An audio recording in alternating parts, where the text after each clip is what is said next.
Good evening and welcome to Xbox Tavern's Xpod Tavern episode 71st, I believe. I am Jamie and I'm joined once again by Millie Man Ian. Hello, everyone. MPV Graham. Hello. Ladies' favourite Daniel. Hello.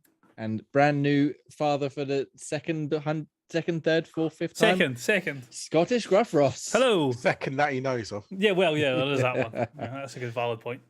Is everyone well, Ross? We should get that out of Yes, the way now. everything's a-okay. Minus I'm my glad to internet, hear but it. apart from that. Yes, well, congratulations Thank you. again. And hopefully we can get you back to your newborn relatively quickly because we've recorded this at 8 p.m.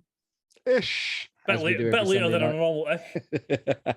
as we do every Sunday night on youtube.com/Xbox Tavern Official. So, gentlemen, let's get into news. And Ross, we're going to let you kick things off because I think you're probably the one that's most excited about this. I'll read the quick tweet from Mr. Randy Pitchford, that lovely Magician. magician. There we go with that. He says, Tiny Tina's Wonderlands will ship on March 25th with full crossplay for all platforms at launch, including PlayStation. Incredible work from the engineers at Gearbox, and thanks to our partners at 2K Games and first parties, including Sony, for working together on this.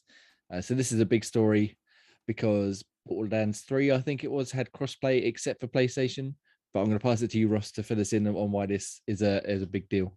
I think PlayStation have started to realise, shit, we seem to be coming across as the bad bastards in all of these scenarios because you just keep on stopping players for just jumping in. I've seen a few things that people are complaining about what was it? The other one, there was another game as well. Basically, they're saying about like loading times and trying to search up. We're trying to keep console players with console players. So because they're trying to use PlayStation servers and Xbox servers, it makes it laggier because different types of things like that. It's like, it doesn't matter. People are going to be able to play with their friends without having to worry about being on the same console. It's going to mean that more people don't need to worry about having two of the same consoles or two different consoles to actually just play with a group of friends.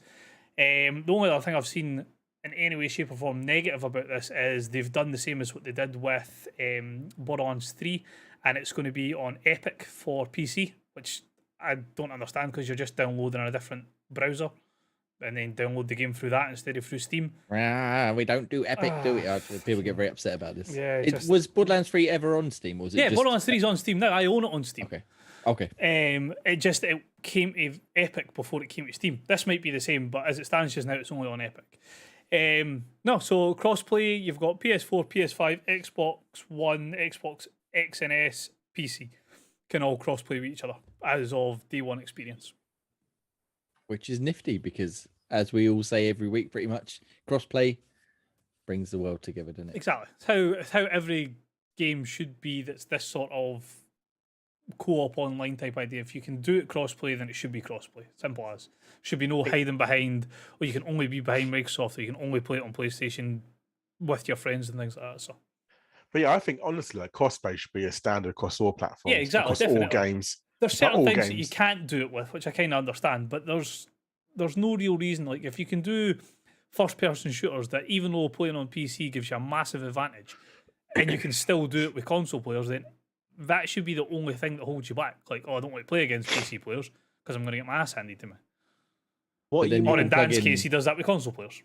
You can plug in keyboard and mouse into most console games now anyway, especially first-person shooters. So yeah, if you're that, and also you can turn off crossplay off as well. Yeah, exactly. Or you can even limit crossplay, like console only, or Xbox only, or PlayStation only, or whatever it may be.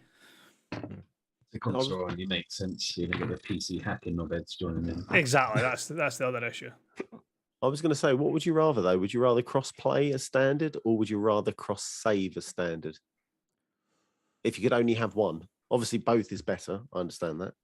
Well, I probably would still say crossplay. Crossplay, yeah. I mean, I wouldn't be playing games between multiple platforms. I wouldn't be starting Wonderlands on my Xbox and then be like, all right, I'm going to pick up my save, playing it on the PlayStation, or I want to jump across to my PC and play it. Yeah, I would be. It says here you picked up Dying Light on about 8 different consoles. What are you talking about? I've got Borderlands 3 on my Xbox, PlayStation, and my PC. So different experiences, though. That's the reason for that. With PC, you've got mods, and it's much cooler with mods. So is it 4-player? Or is this experience. Yes, 4-player. He says as he has a quick swig of his apple juice, no doubt. Pepsi Max. 4-player play. 2-player split screen. 4-player online. Oh, so it just gives you that bigger pool, like Sorry, we keep no, saying. I've got that wrong. PS5 and Xbox Series X, 4-player couch co-op. PS4 and Xbox One, 2-player split screen, and then online 4-player. So if you've got a more powerful console, you can do more people couch co-op. 4-player split screen co-op is something we haven't seen for a very long time. I don't think not in a first-person shooter type thing. Not since the days of the Dreamcast, I think, pretty much, or Halo. On Well, the Borderlands original done it. Borderlands you could do 4-player. really? Borderlands, yeah, Borderlands 2. Well, I we think did it, Jay. 3 did Yeah. it as well. Not local co-op on the same screen, though. On Oh, 2 we not did. local, but you Two, could do local. two, you definitely could, because I remember doing it. I'm not sure about 3, but I haven't played 3 yet, Yeah, which I really do want to play. One of the things that's quite cool, I don't know, I don't do a lot of couch co-ops, so I'm maybe being a bit naive about it. But one of the things I liked about the Borderlands series is you could decide how you want the screen to be split. So you could either have it horizontal or vertical. So it was quite nice. It's a game that I think leans itself more to being vertical. So you have them sort of like that. Makes it much nicer having it like that way instead of squeezing the character model into that sort of space. It's almost like they got their eyes like half open, just like looking around. Yeah. So that was quite a nice thing. And this is coming to Wonderlands as well. So if you want to play it couch co-op, you can split the screen depending on how you prefer it. Just don't play split screen with Graham because he will just watch your screen one.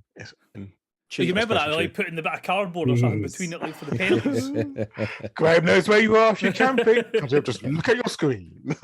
Everybody Why did I says they ever do that? everybody says they don't do it, but everybody does it. Everybody does In it. GoldenEye, you did it, but yeah, I haven't seen any sort of game like that since. Maybe Halo. And we Halo, I was going to say, Halo was the one that was notoriously bad in my group.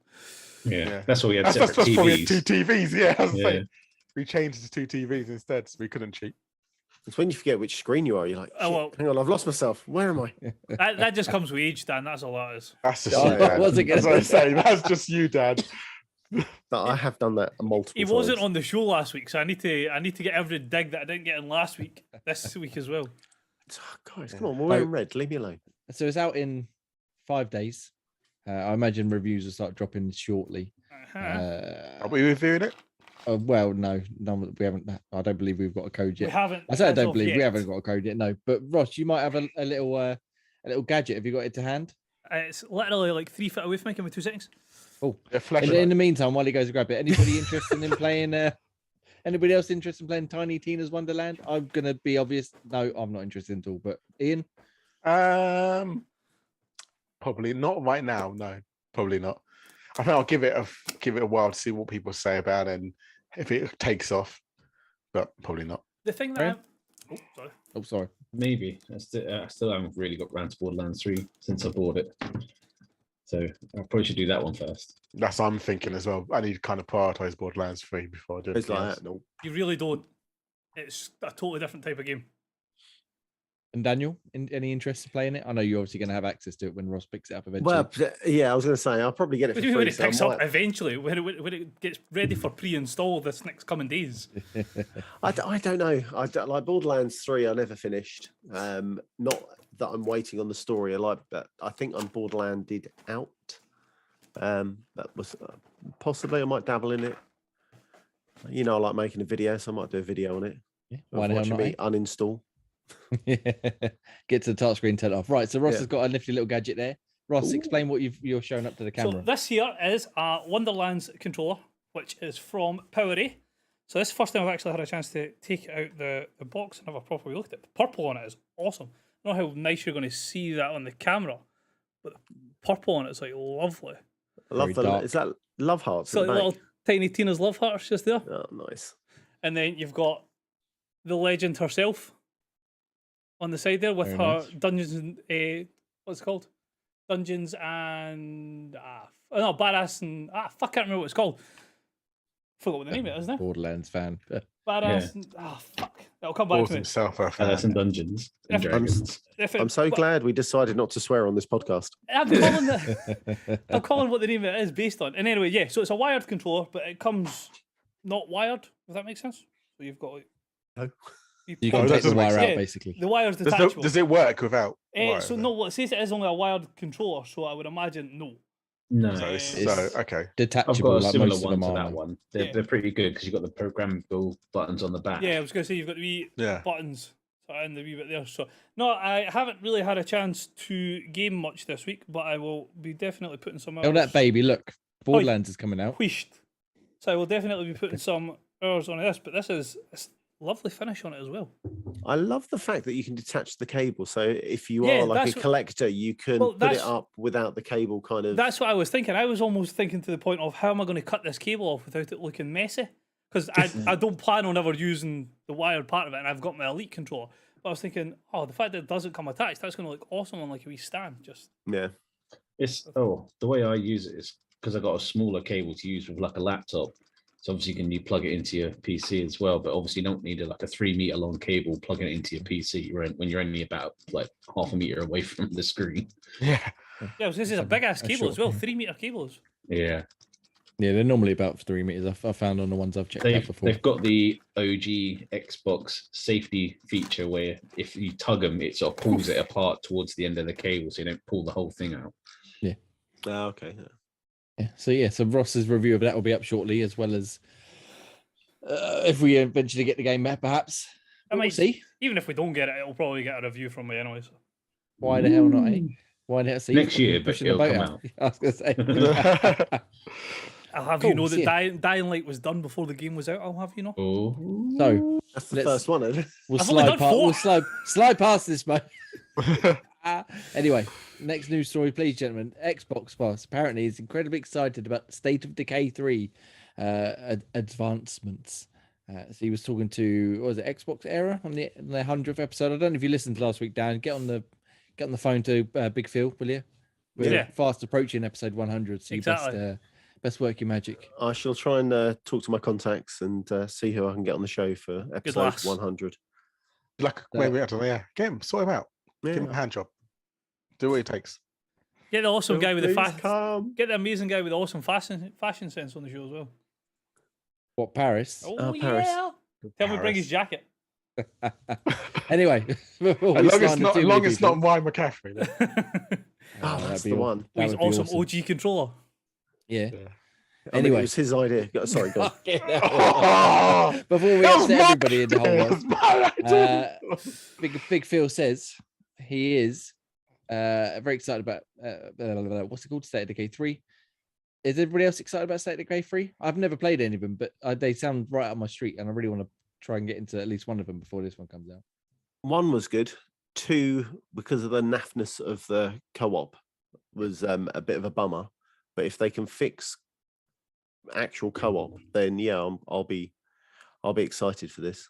what is it? Is it an FPS or what? It's like a It's sorry, a Dan. Survival. survival horror. Yeah, so I think Dead Rising, but not as like cheesy. And so you've got to go into your base, kind of fix things up. I'm trying to think of words now, and I can't think. Like build a medical tent, and then you can upgrade that medical tent. So if you do get bit, you can heal yourself faster.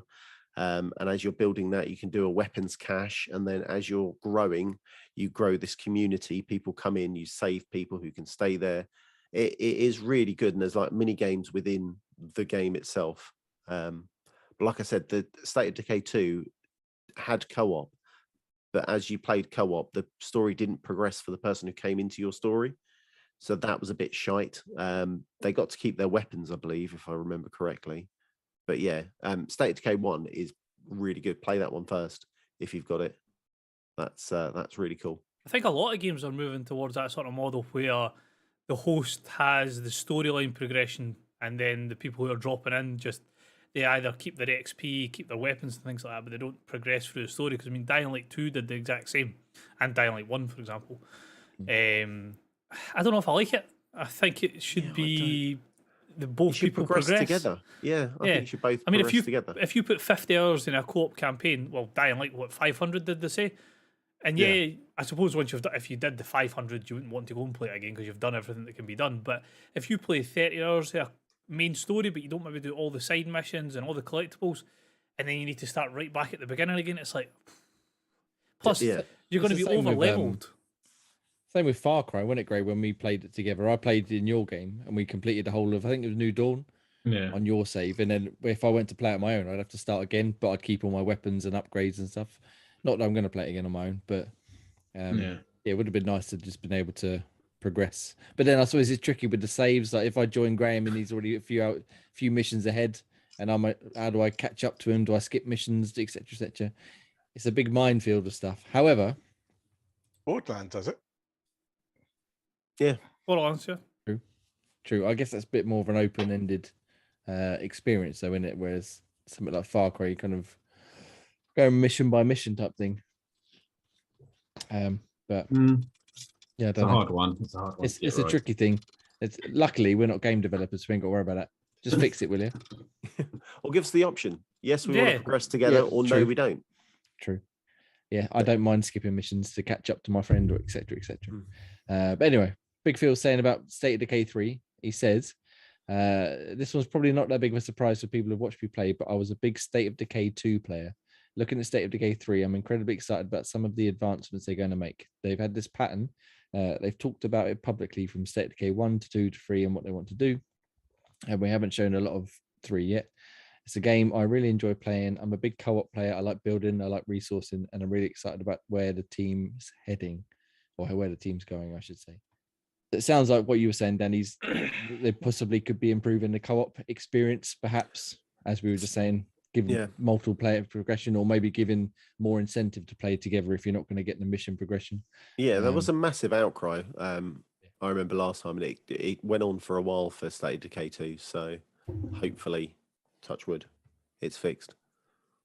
Fingers crossed, because I think I would like to play it at some point. Like I said, it's been the co-op was what was attracting me to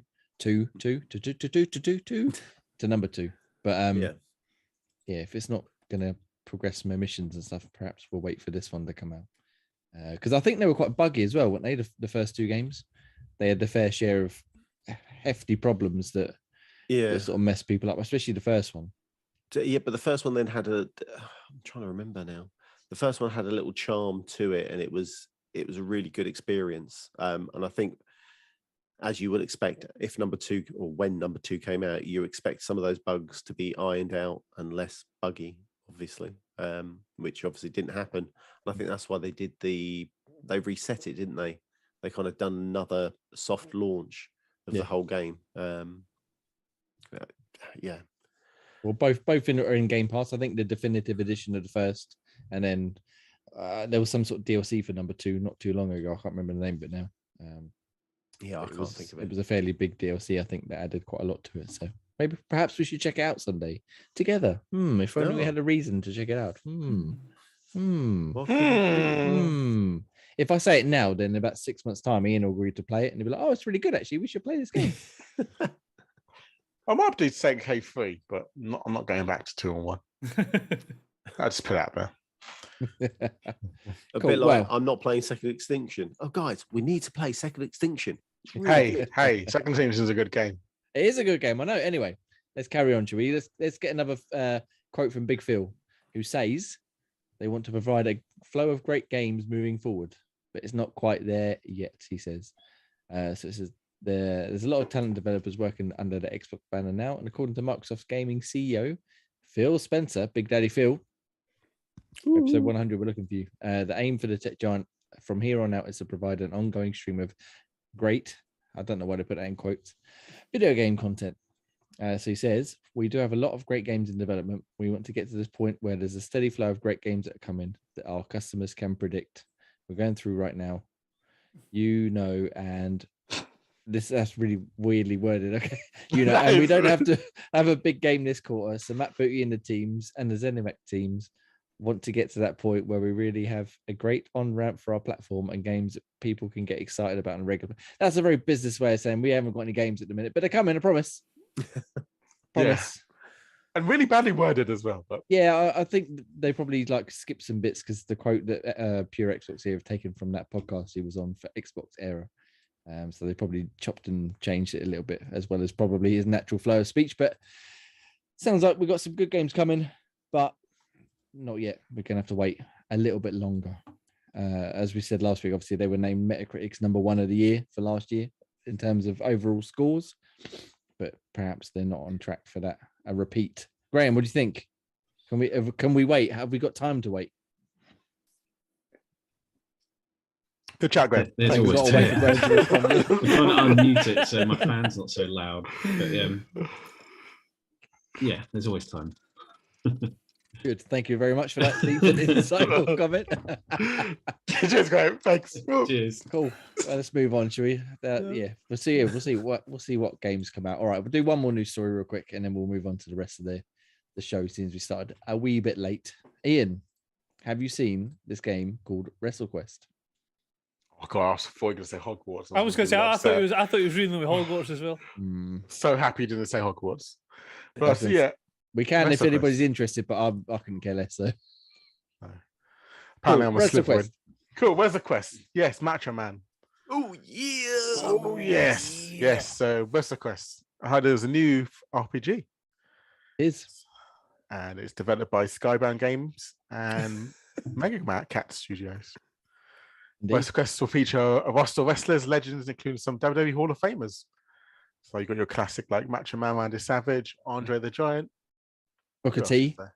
Yeah, DDP. Yes. I was going to say they started off on like a really high note. It's like Macho Man, Andre the Giant, Jake the Snake, and then it's like Booker T, Hey, Jeff everyone with Jarrett. Booker T. Diamond Dallas Page.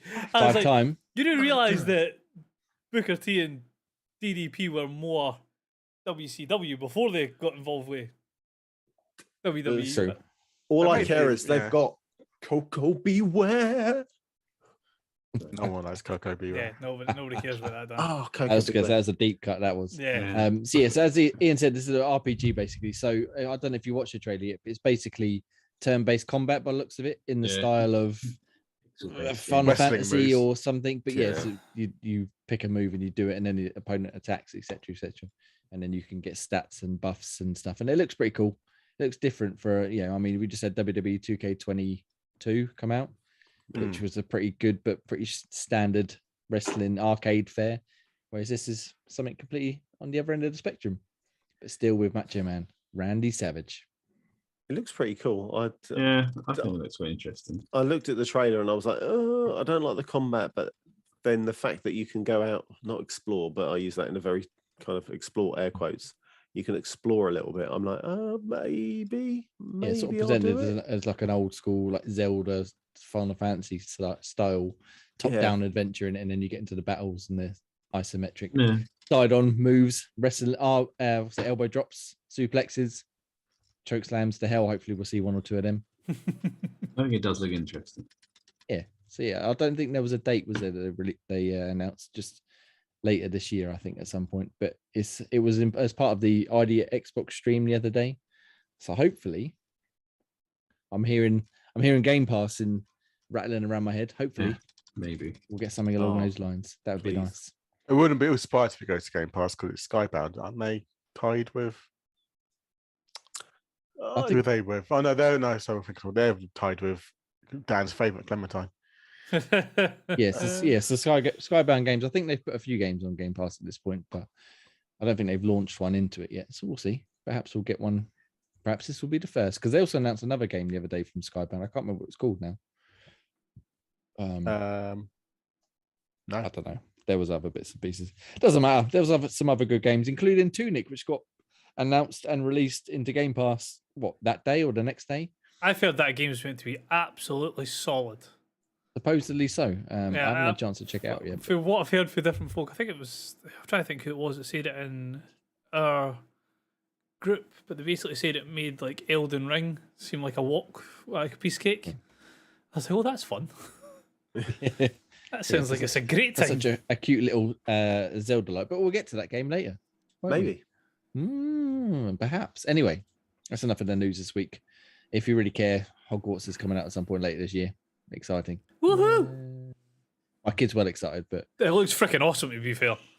yeah, it looks alright, I suppose. If it wasn't a Harry Potter game, I might be more interested. But anyway, if you made it this far through the news, you're a hero. We love you. Thank you very much. Thank you. We are Xbox Tavern, and this is our Xpod Tavern, which we record every Sunday at 8 p.m. Ish.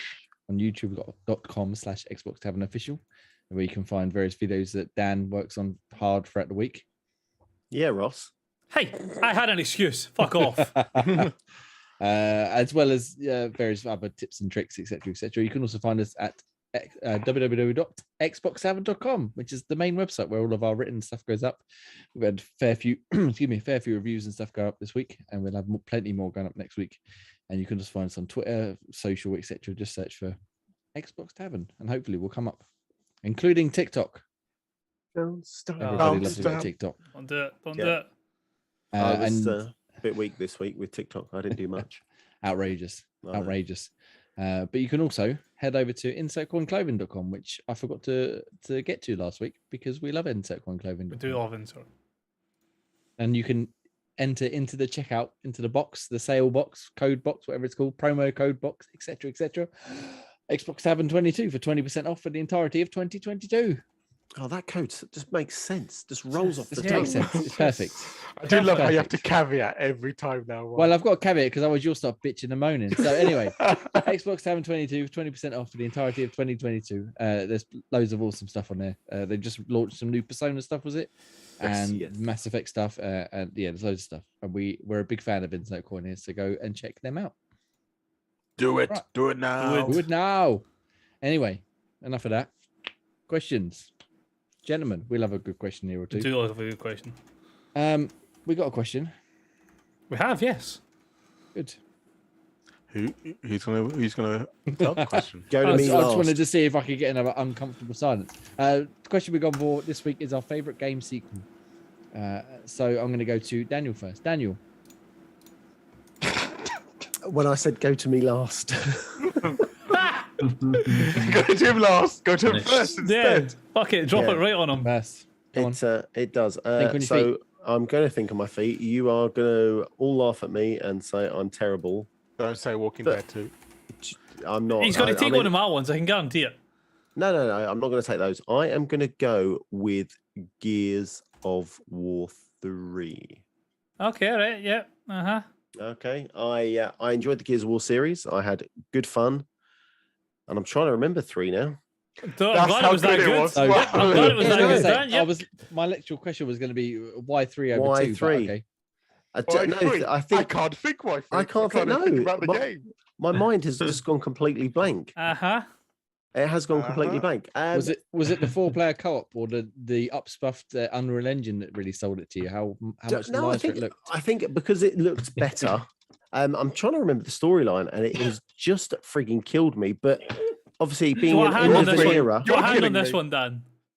I mean, you can help me, but I'm going to So, say the say- end of an era with Marcus not going through to the next kind of being the next main character in Gears of War 4 kind of He's the hits a main little bit character. harder. Well, he isn't because JD takes over, doesn't it? And JD takes his crew in Gears of War 4. And they've got Katie in it. But yeah, I'm going to need a lot more help because I'm just like, Katie. The third one is basically the locusts are getting driven out by the lambent, and you end up having to deal with the lambent and the locusts. and And everything that's got anything to do with the lambent in it gets killed by the big machine at the end, which, spoilers, includes Marcus's dad.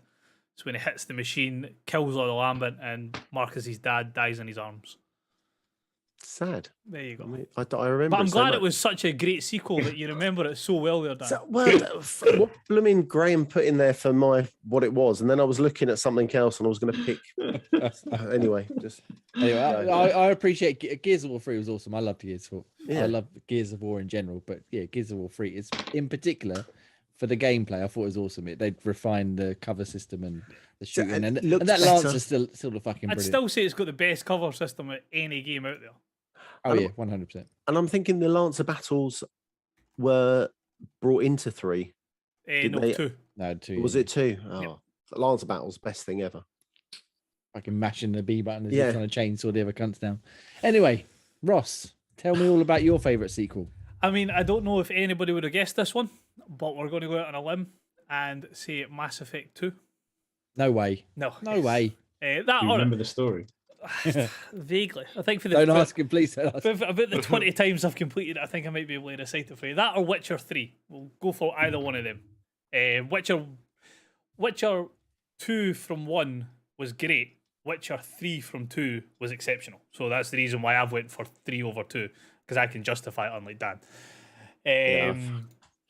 No, but both just, well, I suppose 3 for Witcher changed the game completely and made it so much more accessible, made it a lot better for everybody else to jump in and play that hadn't maybe played the first and second ones. Mass Effect 2 is just, well, my greatest game of all time, so it was an easy one for that. Took everything that was good about 1, story, characters, X, Y, and Z, made them better, and then made the gameplay just a step up from what 1 originally had. Best opening scene in any game ever as well for Mass Effect 2. So now, pretty easy one for me that was the best sequel of any game ever. Solid shout. Fucking fantastic game, Mass Effect. I wasn't sold on Witcher 3 when we first started playing it because I hadn't played the other ones and it took me far too long to get into it. But once I got into it, yeah, it's all right. The problem with the Witcher 3 is the first area that you're in. So Velen is really quite a slog. It's not the nicest place to be. It's quite to get through, or White Orchard, I should say. And then once you get out of that, and you can start going to like the big cities, and then going to like Skellige and stuff like that, that's when the game really finds its own. But I get that first wee part, like the Bloody Barn, which is where pretty much everybody gets to and goes, oh, fuck, and then stops. Yeah. Once you get past him, the game ramps up and becomes so much better. Yeah. Nice. That was a great quiz as well, but we won't get into details because much like Daniel, I can't remember much of it if I really enjoyed it. Ian, video games. Hello. Sequels. Do you like any? I do. Well, I like a lot of sequels, but my main 2 I'm going to go for is either Portal 2 or The Escapist 2. But we'll talk more of Portal because Portal is fantastic. And Portal 2, as everyone does know, is sequel to Portal 1. Duh. And it's... I feel like you're stalling for time here, Ian. I don't know what to say about Portal because it's such a brilliant game. I mean, everyone knows Portal. Don't really do much detail about it. I know Graham loves it. Yeah, Graham's favourite game series ever, I mean. Yeah, I'm setting my portals that way and that way to the end of the conversation. No, but I think the storyline is ramps up and it's quite fantastic compared to the first one. The first one was brilliant because obviously you're trying to escape the facility, and the second one, obviously, you're still trying to escape, but there's obviously a lot more caveats towards it, and obviously Wheatley makes it brilliant because he's voiced by Stephen Merchant. Stephen Merchant, yep. Sorry. And that is his role in it is fantastic. The way obviously at first he's trying to help you, then obviously he goes psychotic with power. A little bit. Yep, just a little bit, and then puts GLaDOS in a potato. I can say Potato GLaDOS is where it sold it for me. Potato GLaDOS, and that's just the whole voice acting between her when you has her as a potato and going through the kind of final stages of the level, just quite brilliant. So yeah, for me, Portal. I really like the what they called the gels, wasn't it? The red, the blue and orange gels that they introduced and stuff. So like like the ones makes you like speed up, so if you try to jump over an area and things like that, and then you've got orange on the other side, so that if you can slow yourself down so you don't go off there. Yeah, that was an awesome. The ones where you can you can put the gel onto the wall, so you can actually put a portal and bouncing up and down and all that sort of stuff. Yeah. Now, so again with Portal, you can make your own custom maps as well, and that was always quite fun to do as well. So I remember going to seeing some of these custom levels people have made, and some of them were like ridiculously hard, and some of the them creativity in some of them were like, how did people come up with this sort of thing? Yeah. So Portal. Nice. I would go about Escapist, but everyone's bored of that with me talking about Escapist. I think I mentioned to you before. Do you ever tried Portal Stories Mel? I think it's called. No, I've heard about it. I think it's free to download. I can't remember. Okay. But it's really hard. Like the way it's like a custom mod basically for the story. But yeah, some of the puzzles they come up with are fucking rock hard. But yeah, it's really enjoyable. I never finished it, but what I played, I enjoyed. There's one that came out last year called Portal Reloaded. I haven't played. I want to play that as well because that seems quite fun as well. I think there's like time chambers instead, so obviously it's all about getting through quickly rather than pissing about. Nice. Well, we should play some more Portal soon, hopefully, when they release Portal 3 at some point. Graham. Also, Escapist 2 is brilliant because I got World first. I was trying to avoid that coming up, yeah. Well, there we go. World first, baby. Woo! Okay. Oh, yes, baby. Right. Graham. Yes. Sequels, games, we love them. What about you? Yeah, there's quite a few, but I'm trying to think of the ones that I would love. the most, because I was thinking that if you're thinking of the sequels, probably the most famous sequel is Street Fighter 2, but then it said your favorite one, and although it is the most known sequel, it's not my favorite. But out of the lot of them, I'd probably say Streets of Rage 2. Yeah, boy. It's just so memorable.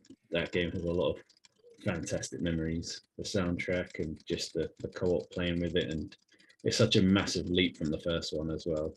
Not that the first one was terrible, but compared to number 2, it's just so much further ahead than what 1 was.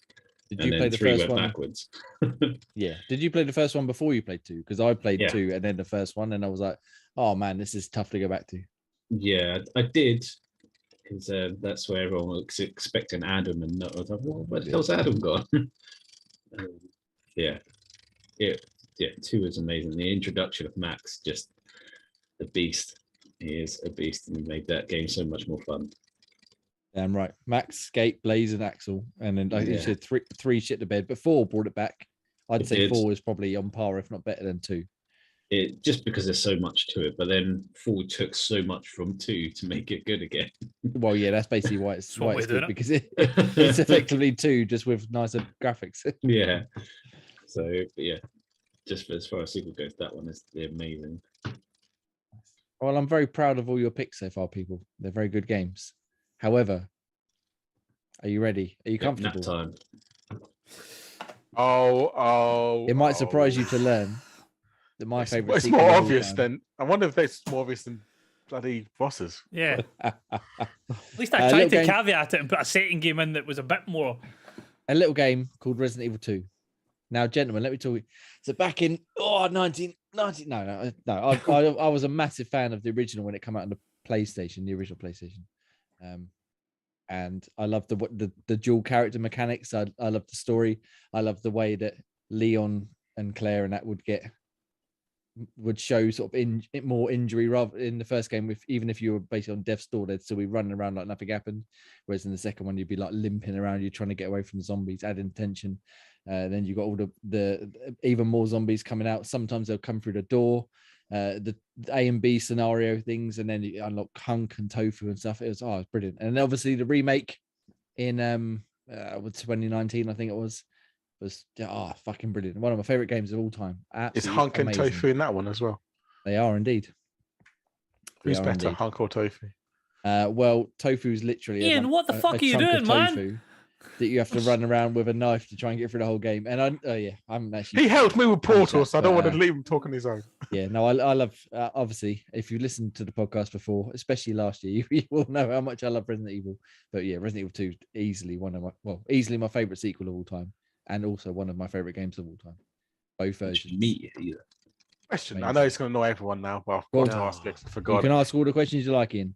Is the remake of Resident Evil, is it pretty much exactly the same story and everything? It's just basically made look beautiful. There's nothing really changed in it. What, the Resident Evil 2 remake? Yeah. It's quite different, actually. There's a lot of different elements to the story.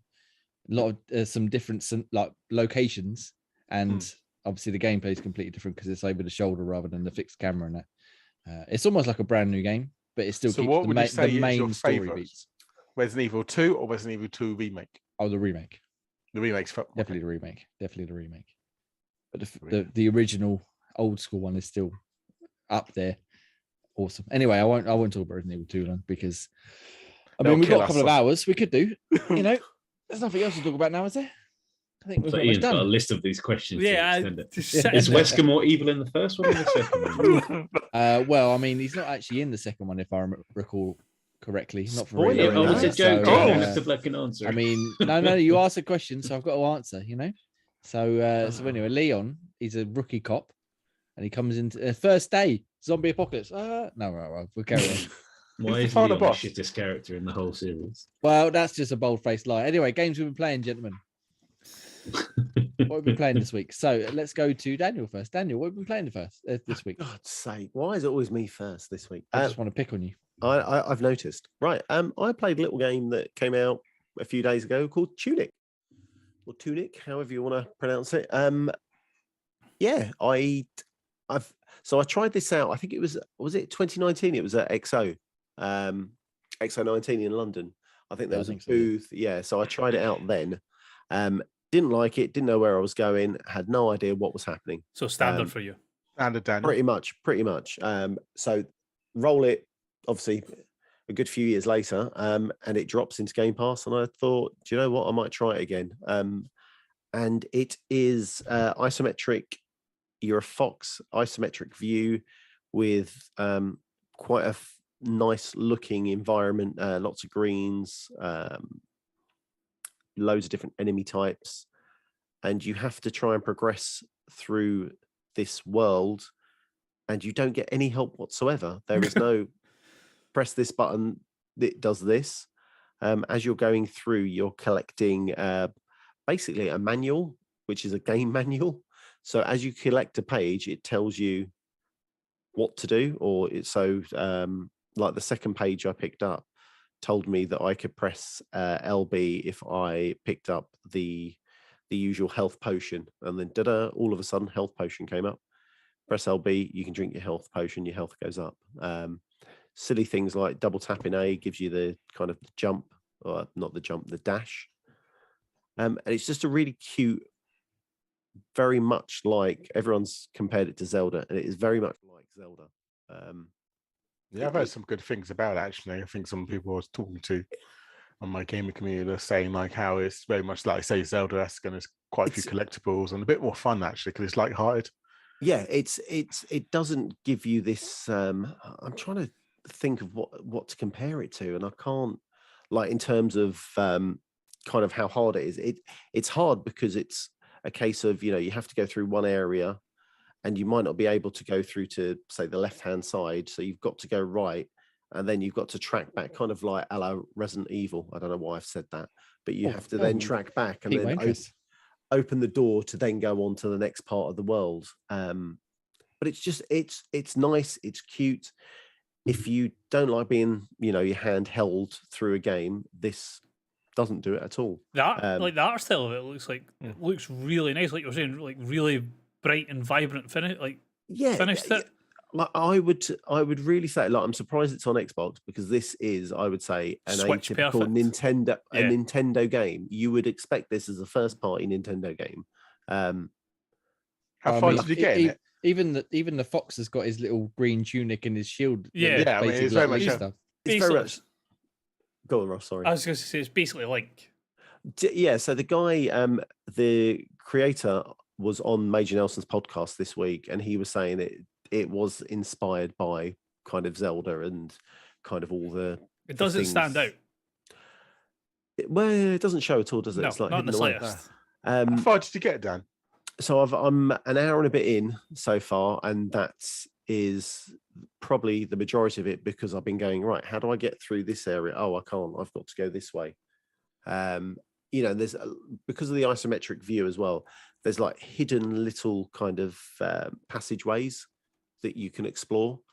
So that, as much as it kind of foxholes you, kind of pushes you through and along the island, there are little like hidden bits. So a couple of times I got stuck of like, where am I going? I don't know where I'm going. I had to like go around the world 3 or 4 times because I couldn't see that there was a ladder up on a cliff that took me up, that let me go through. But like I said, it is cool.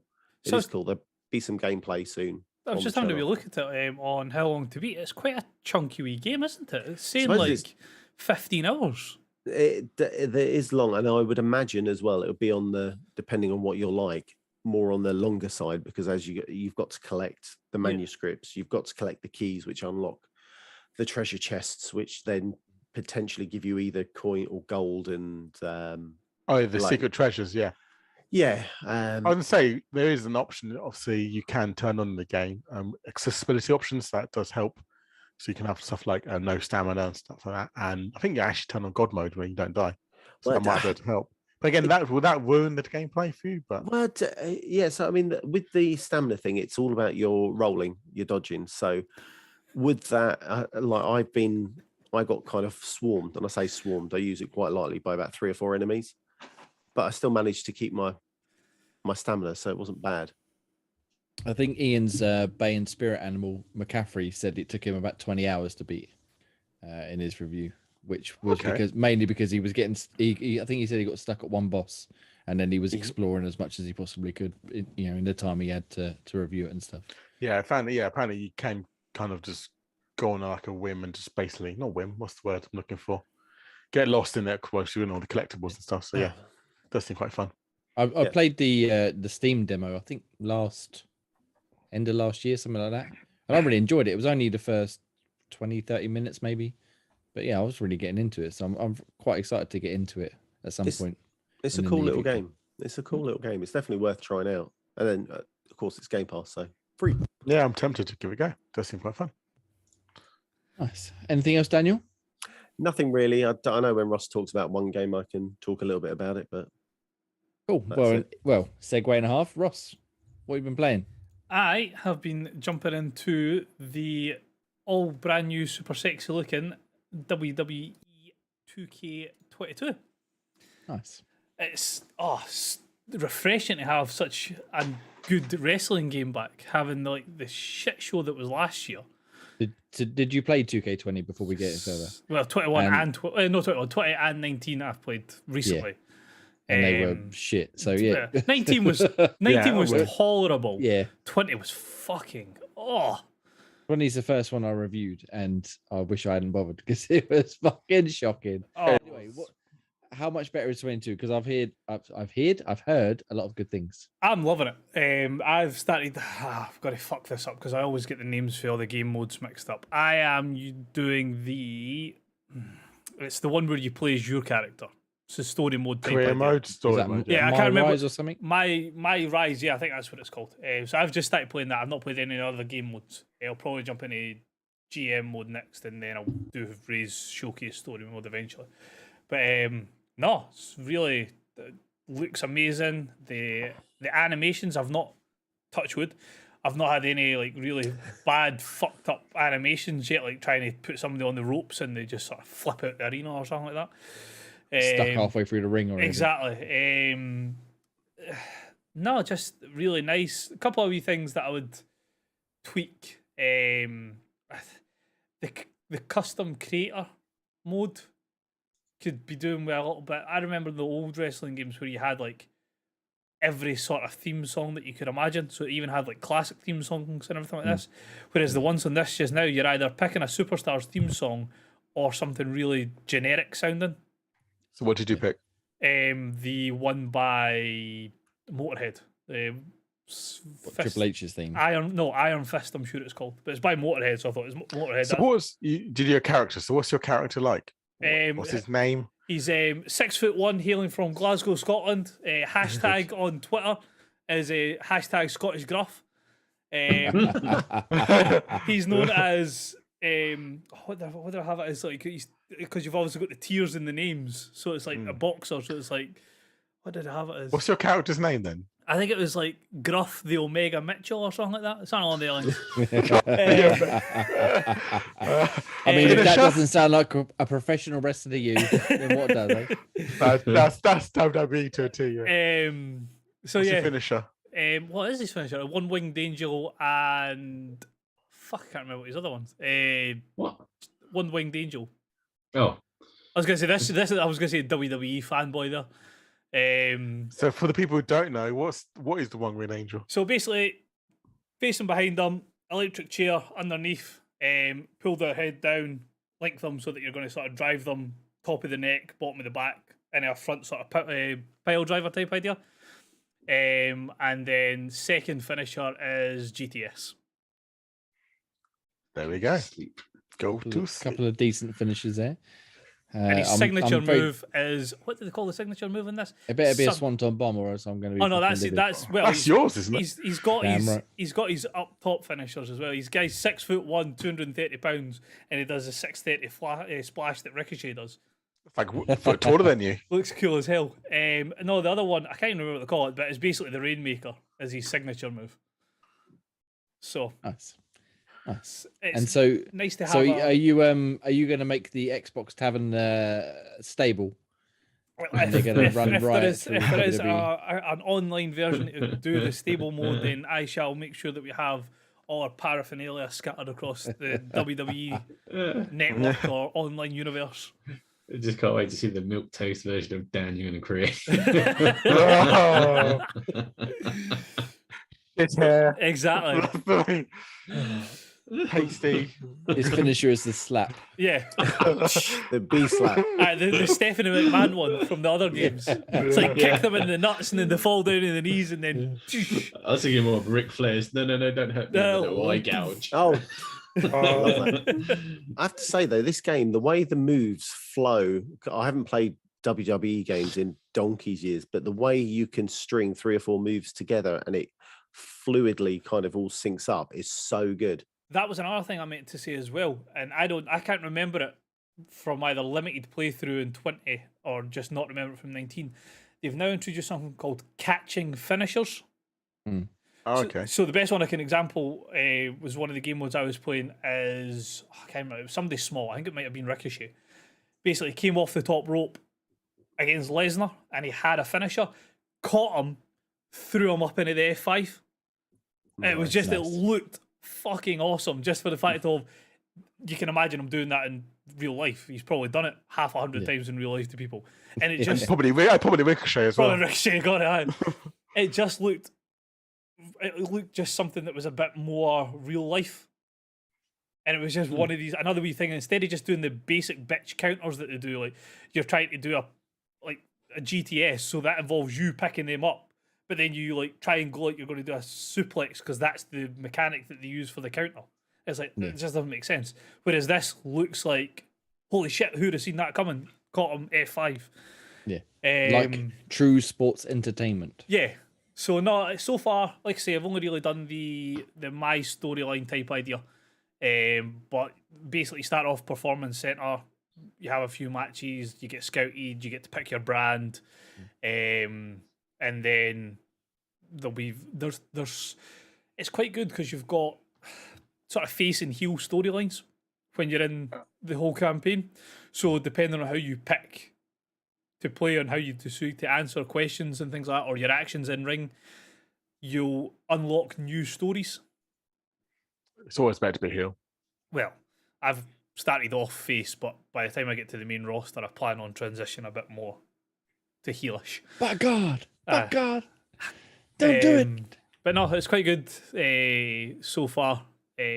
Although I might be fucking being stupid because I don't remember this, but was Mandy Rose ever in charge of Raw?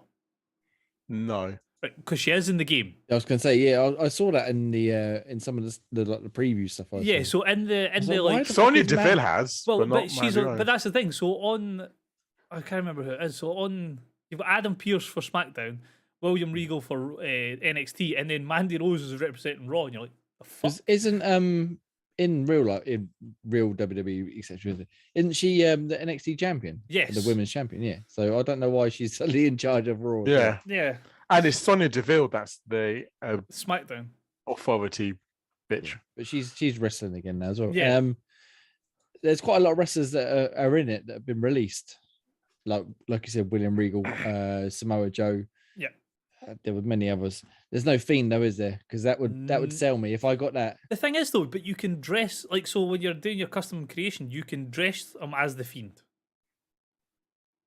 Oh, you're selling me, Ross. You're so selling me. like, oh yeah, because you can make your own characters, can't you? So yeah, just go to the people. But then when you go to like generic, like, so it just has like the T-shirt that you can put your own logos and stuff like that on, and then you can go to Superstar, and when you go to Superstar, the Fiend's outfits are there.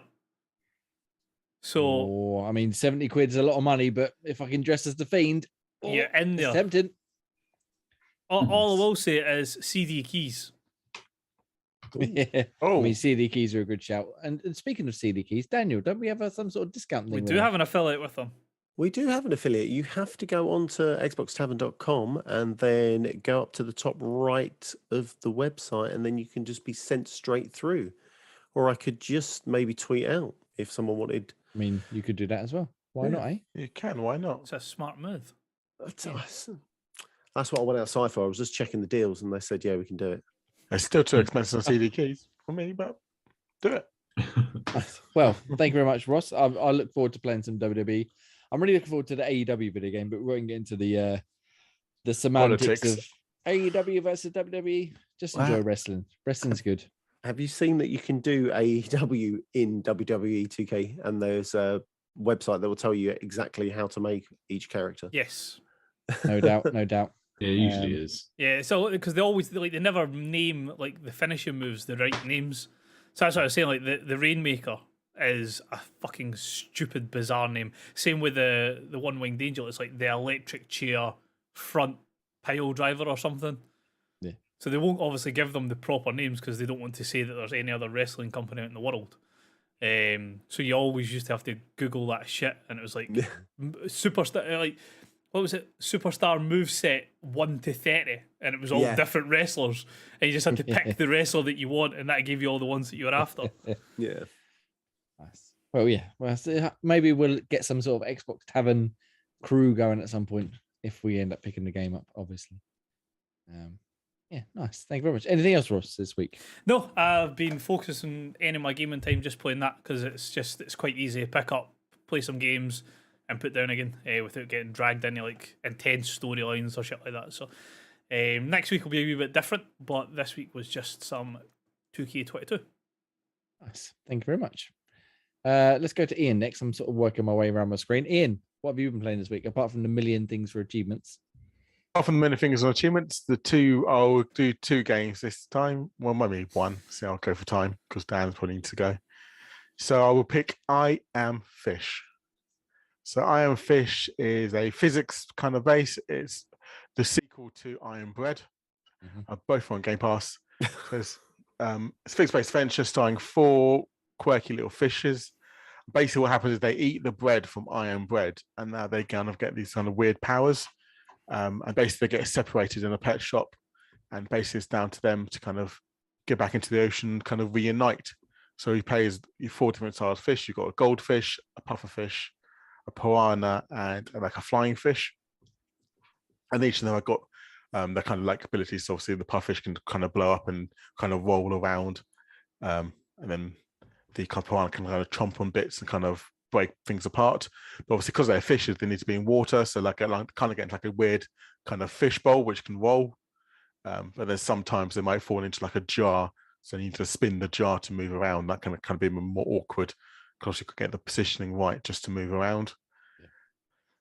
So yeah, that's a kind of quirky little tile. It's quite charming, quite light-hearted. It's actually good fun, a bit difficult at times as well because it's physics based. You kind of, as soon as you start moving, you kind of move too much and like, oh fuck, and then That's go flying off. That's what I found when I played it.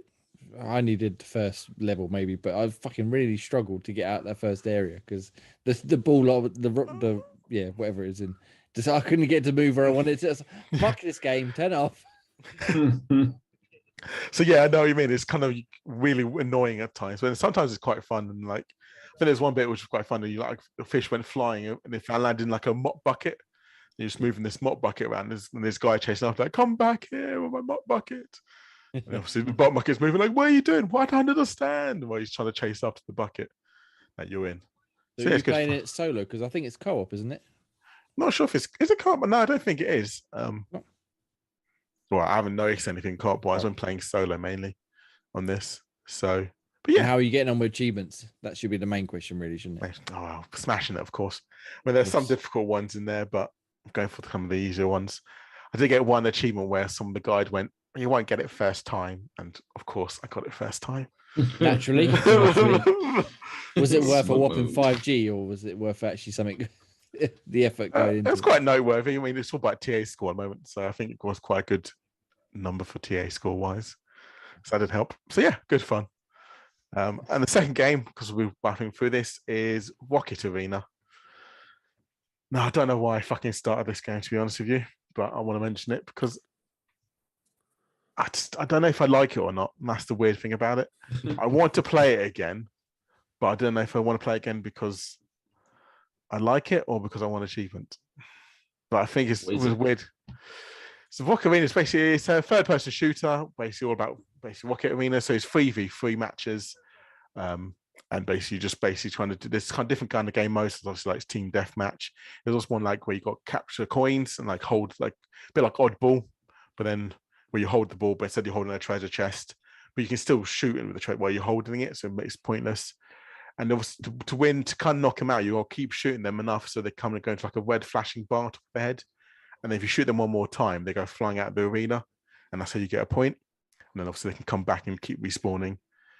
But it's just because it's 3v3, it kind of you kind of need people, friends to you to play with it, because you all just split up. And it's just some of the abilities some of the characters have are just overpowered, and some of the characters they have are just really shit. So it's like you're always seeing the same like 2 or 3 characters in every match you play. It's like, oh, here we go, same 3 characters again. Like they're going to always be these characters because they're just overpowered.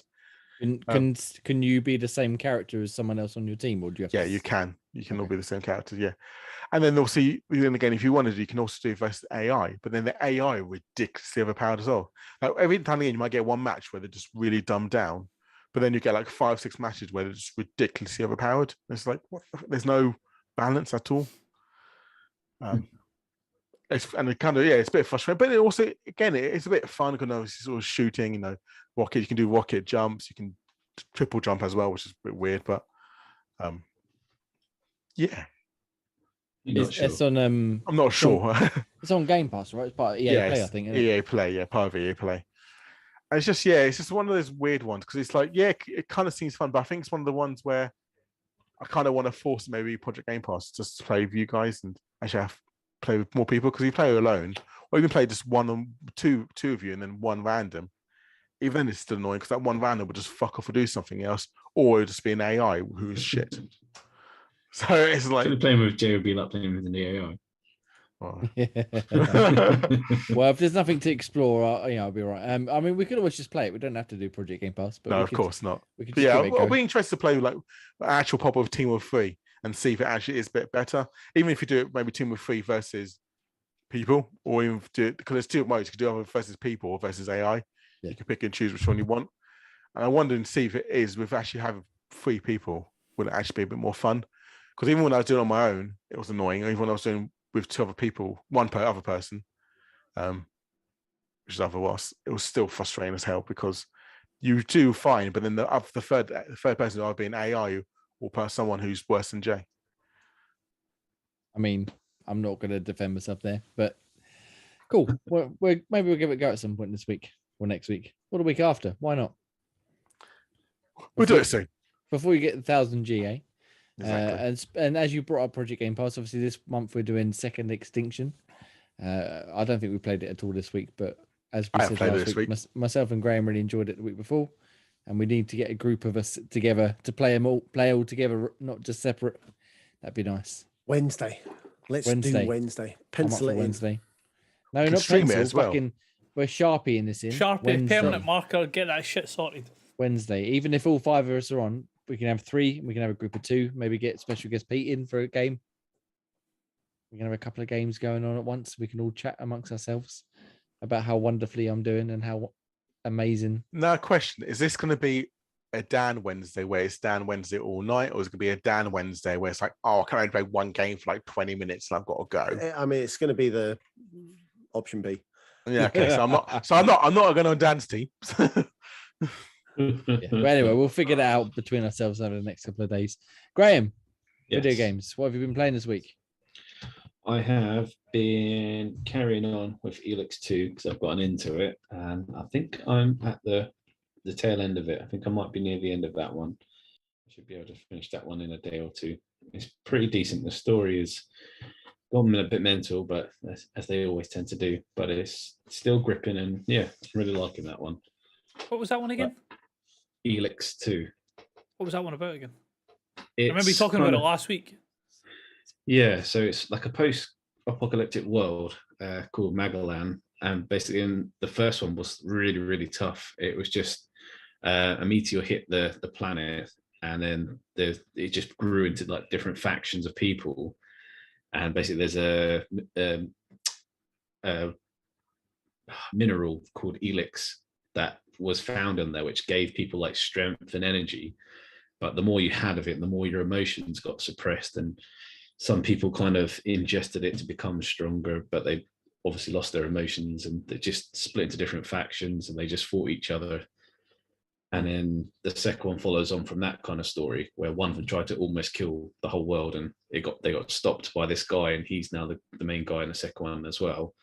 And basically the same things happen. The alien race has now come to kind of destroy the world again, and you need to kind of put a stop to it until you find out it's not. Well, spoilers, it's not aliens at all. But yeah. I love that. It's not. Oh, hang on, spoilers. But yeah, it's you kind of get the hint that it's not. You kind of suss what's going on.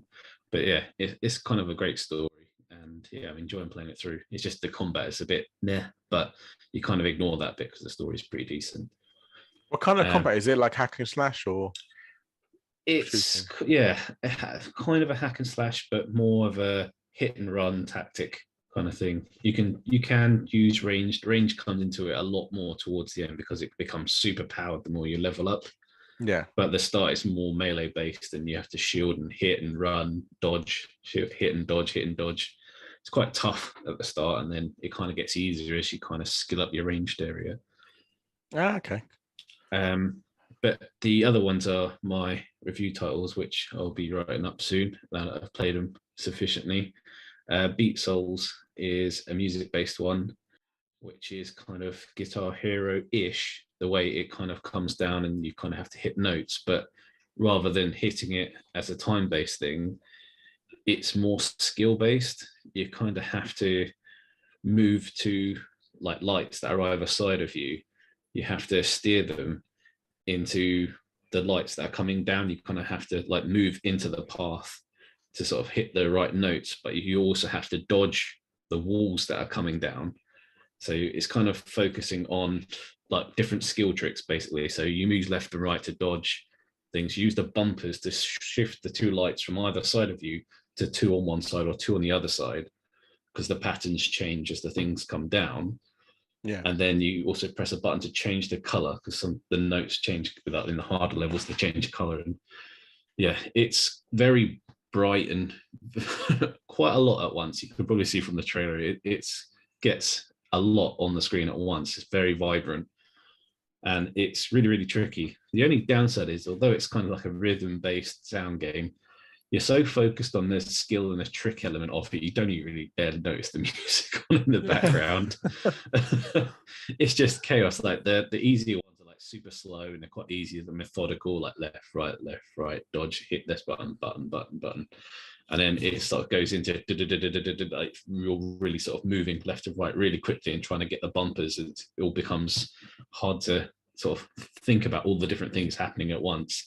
Throwing the change in the color of it into the mix as well, you kind of lose your rhythm quite easily, and then trying to pick up that thread again is a nightmare. Is the music all like licensed music, or is it just music? No, it's like free music. It's all done by the same band. I don't even know why I put a band name on there. It all seems to be exactly the same band, and it just seems to be. I think there was like classical like snippets. They're not massively long songs. Some of them are only like sort of 2 minutes or so, but they just seem to be samples. But like I said, about 7 or 8 times I've played all 45 levels. I've barely about 7 of them I kind of know. So I recognize that bit, and then the rest of it I wasn't even paying attention to the music.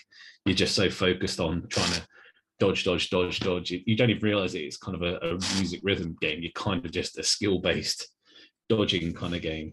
Is it like coming down the screen or something? So yeah, like different it doesn't mean stuff? it looks like what you'd expect Guitar Hero to look like, but yeah. And the other one I've been playing is Young Souls, which is recently coming to Game Pass. Yeah, and that game is really, really hard. Is it like a co-op beat 'em up or something? Is that right? Yeah, it's kind of. I suppose Streets of Rage 4 is kind of the closest way to it. It's kind of a progressive, you can move around the screen, sort of fighting enemies kind of that way. But it's got RPG elements to it as well. You level up, you get different weapons, you get different armors and stuff.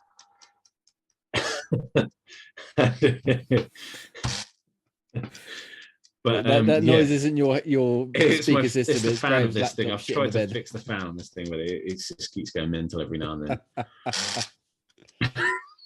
Just damn crease up. Something else. But yeah, It it's does just a sound like you're fan about gun. to explode. No, it's just a really irritating fan. But yeah, Graham just shuts down now. You know what's going on. yeah. So yeah, me and Shell played it for a bit, and even on like we turned it like to the lowest difficulty, like the story kind of easy difficulty setting, we still got smashed. It was just that tricky. Like you fight a boss battle and then you knock them down and then they get back up again for like a second wave. And Annoying. it's what's Crashes, the battle Crashes. Do you know where the knights and stuff? That one. Castle Crashes. Castle Crashes. Yeah. In the same way, if you go down, you kind of have to go over their body and keep, like tap a button to sort of bring them back up again. Yeah. You've got that kind of element to it as well, but it takes quite a while to bring them back, and they usually just smack you and knock you off your thing anyway, and eventually get killed. They do have like a parry element with the shield that you're supposed to use a lot, but it's just really, really quite tough. It looks fun and it's quite good to play, but I don't know if it sort of balances out further down the line. But starting off, it's really quite hard.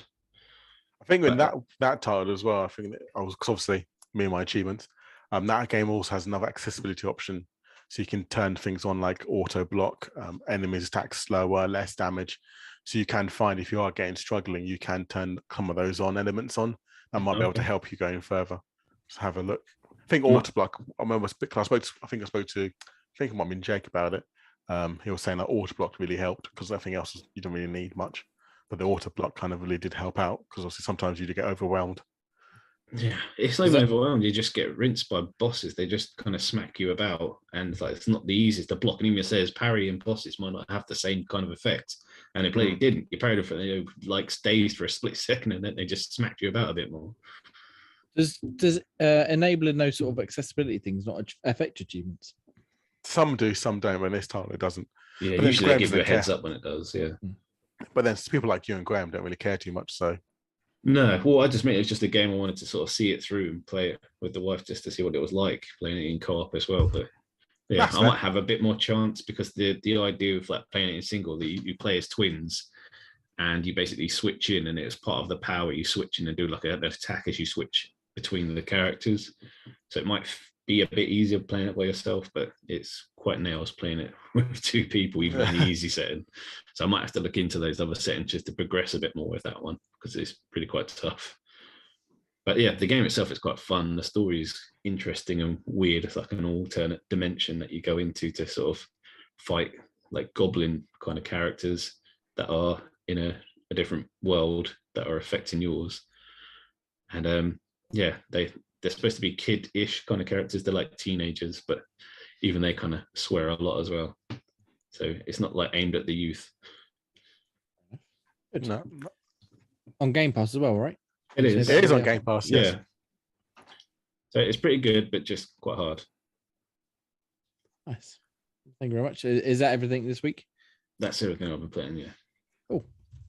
And Jamie, what have you been playing? I was going to say, I suppose it's me now, isn't it? Right. So I'll go with two quickly because one of them I've not got very far enough to talk about. We'll start with Grand Theft Auto 5. Remember last week or the week before, I think it was, where we were saying, "Oh, we're not gonna pick up GTA 5 yet because they're just fleecing us for more money for the same game again." Well, and they fleece you for more money. I mean, technically, I got a copy for review, but that's not the point.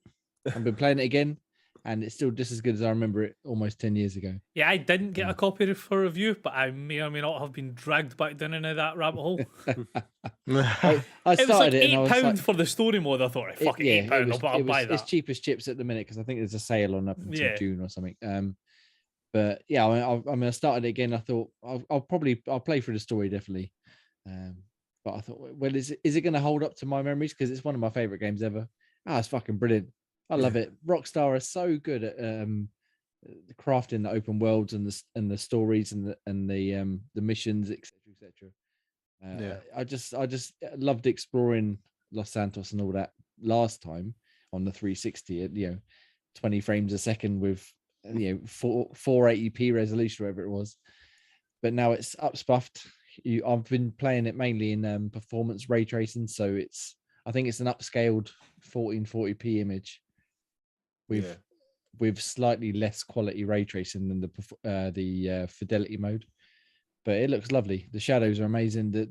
The resolution's brilliant. The frame rate makes the world of difference playing it at 60 frames a second rather than 30 frames. Because I installed the Xbox One version as well, and I've been sort of flicking back and forth and getting to the same point on the map and same time of day and stuff, and flicking back and forth, comparing them. And I didn't think it made that much of a difference, but my God, the night and day difference, but just having that 60 frames, let alone having the ray tracing and just the general upspuff of the textures and stuff.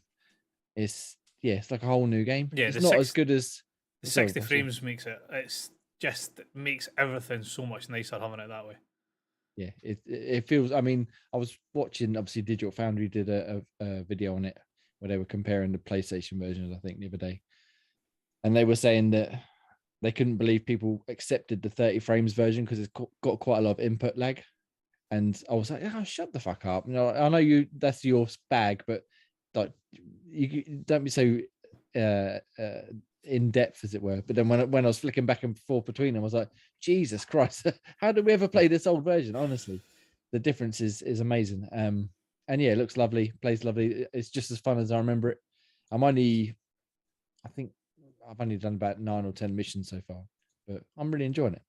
And I'm very much excited to go back through and do. I'm just about to get to the first heist, so I'm excited to go back through and start doing that sort of crazy batshit stuff again. I really enjoyed. I don't know how far you've got, Ross, but where you have to rescue what's his name, Michael's son, when he's trying to sell the for the car. Yeah, it's fucking brilliant. I loved it, and it's just their combination, as I said, of open world, parody, detail, and just everything. It's just it's like I was 10 years younger playing it. Like, and then I stopped playing it. I was like, oh fuck, I'm old. He's so old. Yeah, I mean, I remember when it first came out, I played the first day, I think like 18 hours straight, and the other day I managed about an hour, and I was like, oh, I'm tired. That's me. Too much. I can't do anymore.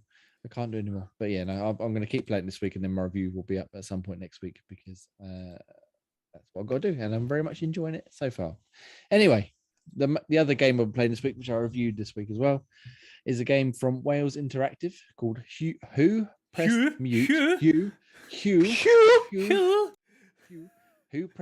on Uncle Marcus. So if you played any of Wales Interactive games before, like The Complex or Nightbook, or what was the other one, Ian, that you played? Was it Night Shift? Night Shift, yes. That was one of their ones. It's a live action FMV game where you basically make dialogue choices and you got to just go from start of the story to the end. However, this one's slightly different, whereas it's like an investigation thing. So a murder mystery, sorry.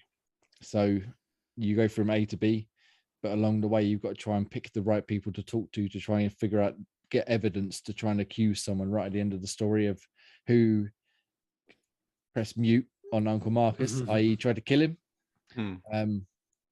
And yeah, I enjoyed it. It's not the best one. I definitely prefer something like The Complex or even Nightbook. You can tell that again. This game was developed during a pandemic, because it's just like 5 dates where it's like another one was effective. It was just a couple of people, wasn't it? It was all like via webcam and stuff. You can tell this is the same. It's all in just one room. You can easily just do that by someone recording through a webcam or. Well, the same with Nightbook as well. Even though there was technically 2 people in the same house, I don't think you ever saw them in the same room, because there was just like a single static shot. Yeah, like showing them. Whereas stuff like The Complex was like massive, like you tell that was nice production because people were talking to each other and stuff. Yeah, like global production and lots of stuff. But this one, the story is Uncle Marcus is part of a family who I think they own some sort of business together. I don't think they say what business it is. But he's got the lion's share, and the rest of the family hate him because they want the money. So they have a big family meeting at some point every year. He goes along, everybody kicks up a fuss, and then he comes to his favorite, who wasn't at the meeting, this girl called Abby, and says, someone poisoned me and you need to figure out who. Yeah. And it just so happens that everybody's having a family Zoom call, as Ian said, where they're playing some sort of quiz. And each round, you have to pick a different teammate, and you basically talk to them and try and get the answers out of them of like, what happened at the meeting? Did you see anything funny? Did you do anything funny? Et cetera, et cetera. And then at the end of the round, if you've got enough evidence, you can accuse someone of murdering him. There's 6 characters other than Abby, so 6 people you can accuse. I've managed to accuse 4 people so far, and none of them have done it. Oh, So okay. it could be one of the other 2, or it could be another. It's conspiracy altogether. But you can't find enough evidence on one playthrough to accuse a person, so you have to play it through multiple times, and the evidence carries over. So I had to play it through, I think 4 or 5 times before I could accuse my first person. Okay. And then after that, you started to work your way like different dialogue options and that. But it's really hard to find the evidence because it's not like choose to engage or choose to find evidence. It's like, do you answer the question right or wrong? Do you talk to them? Do you ignore them, etc., etc.? And you got to hope that whatever you choose gives you some sort of avenue. Evidence. There was one that I spoke to. Auntie June was my favorite character because she just not like takes no shit basically. Her sons were fighting at one point about one of them buying a gun, and she was like, if you both don't shut up, I'm going to come up to his room and I'm going to blow my brains out with your gun. So just shut the fuck up. She was, I enjoyed her. She was funny. But to get a bit of evidence out of her, I had to talk to her, answer the question and then fail the question or something. And then it just went to a complete random side tangent where she suddenly just gave me her entire life story of what happened when she was a kid and what about her mum and all this stuff. And I was like, oh, evidence found. How the fuck was I supposed to have figured out? That was purely luck. how long was the playthrough? The first playthrough where I was actually watching all the scenes and stuff was about an hour, but on subsequent ones you can skip any scenes you've already seen. So I think the next ones took 30 to 40 minutes at most. And again, you have to go through it many times. I've probably been through it about 9-10 times at this point. But yeah, I want to go back and try and find the actual killer, hopefully, at some point. Sounds very 12 minutes-ish. Yeah, kind of, but it's a lot more because there's not actually like gameplays where you literally just picking dialogue option after dialogue option. You can get through it pretty quickly and easily without having to remember to put the cake down and eat it and then go and light the candle and all this sort of shit. But yeah, well worth a go. Especially if you like Wales Interactive's previous titles, like we were saying, like Complex or Nightbook and 5 Dates and stuff. It's well worth a look. I enjoyed it a lot. And my review's up now. Yeah. Go. Nice. Go check it out. Anyway, that's enough of me rambling. Gentlemen, you did it. Game Pass is decent. Game Pass has got some big news added to it. I was quite happy with that. It looks like we've got some good games coming up. Ross, tell us all about it. So, quick fire, because there's quite a few of them we get through. Kraken Academy, March 22nd, console PC. Tainted Grail Conquest, March 22nd on console. Zero Escape, The Nonary Games, March 22nd, console, PC and cloud. A Memoir Blue, which I think, Jay, did I say this looked right up your street last week? This one? Yes. March 24th, console and PC. Norco, March 24th on PC. F1 2021, which they just randomly announced, was it middle of last week? Just dropped that one in there. March 24th on console. Crusader Kings 3, March 29th console. And Weird West, March 31st console, PC and cloud. Nice. Some decent games. Go check them out. And Ian, break a heart. What's leaving us? What's leaving us is... I like the uncomfortable silences. More of them, please. More of them, yes. Anticipation. So, we have Madden 20 leaving us. We have Shadow Warriors 2. We have Narita Boy. And we have loads of Formula 1 titles from 2014 to 19 leaving. Don't know why. But we're getting 21, so I suppose... We're getting 21. That balances it out somehow. Yes. So all of them are leaving end of this month. Nice. And Graham, and what about Games with Gold? Gold. The Flame in the Flood. I thought I'd leave all those pauses in there too. We have The Flame in the Flood from the 1st of March to the 31st. Street Power Soccer from March 16th to April 15th. And SpongeBob's Truth or Square from the 16th of March to the 31st. Nice. Street Power Soccer is... It's cack. Yeah, thank you. That's the word I was doing to use. I told you that was more a review game. It's just not worth doing it. Yeah, I tried it. I thought, fuck it, I'll give it a go. Achievements and all. Oh, why did I bother? You have to listen to that guy waffle on for a while. Just yeah, the voice. Everyone looks like they got like you look at the pictures they've put up. So they're all holding their belly stomachs in, like, while they're all posing. It's like, oh, but no, yeah. Yeah, so not the best selection this month. Although again, I think I said last week or week before, Flame of Flood seems like a good game. I just haven't got around to playing it yet. So go check it out. Nice. Thank you very much, gentlemen. I do believe that is what they call a podcast. We did it. Yeah, we did it. We did it somehow, some way. Thank you, Ross, for not shitting the bed this week. Got it all fixed. We're good. I thought it had frozen for a second. I was like, my praise is too soon. But thank you very much. If you made this far, you're a fucking hero. We love you.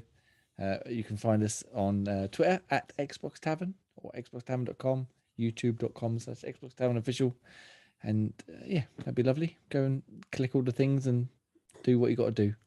Leave us a comment. Tell us all about how you enjoy Daniel's wonderful new haircut. And his tan that you got from Spain, obviously.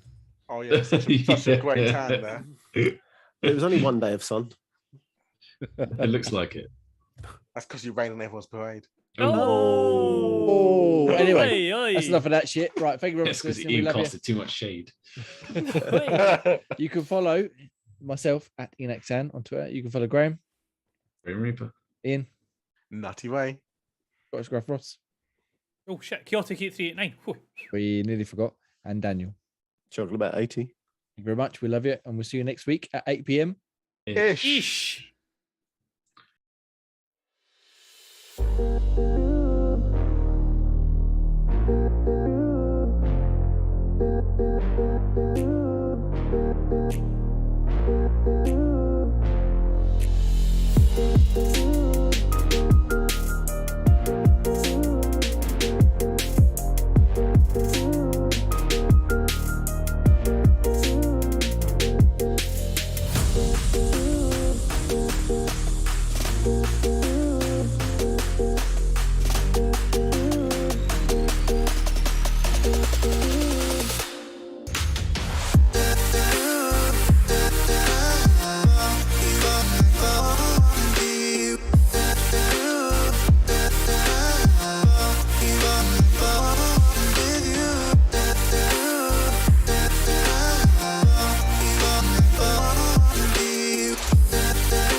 Bye.